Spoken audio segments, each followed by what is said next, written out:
Well, I've got one question. Yeah. So my question's about jury nullification. So it seems like the entire legal system, court system, grudgingly recognizes that it exists, but they go to great lengths to make sure that juries and citizens don't know about it. Do you feel that juries should be informed? Do you think it's an appropriate safeguard that potential jurors should know about, that they're able to acquit someone, even if they're guilty, if they feel that the law is unjust? And what role, if any, could the Supreme Court take on that?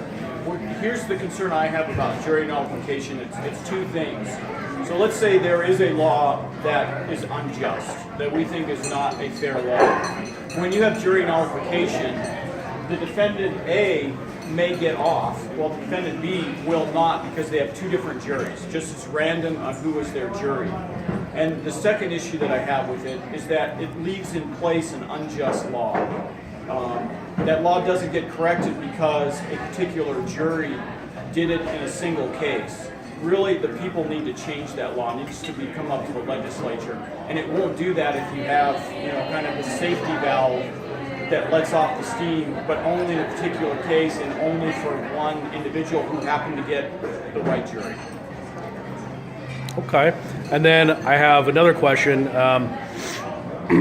What can you do about grand jury reform in Idaho? Or do you have any thoughts on the grand jury? And the reason I ask is because I got drafted to jury duty a couple of years ago and got put on the grand jury and learned the hard way that the legal critics are right. It seems to be captured by the prosecutor. It seems to be a tool of the prosecutor to get whatever result they want.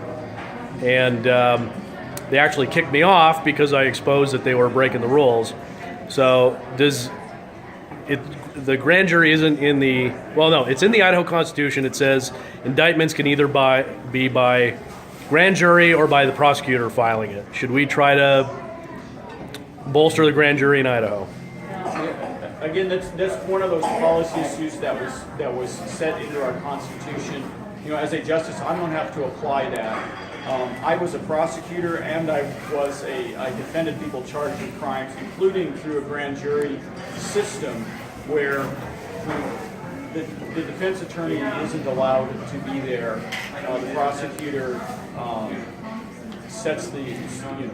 gives all the information to that grand jury. So it's a difficult system from the defense perspective, but it's a system that we've got.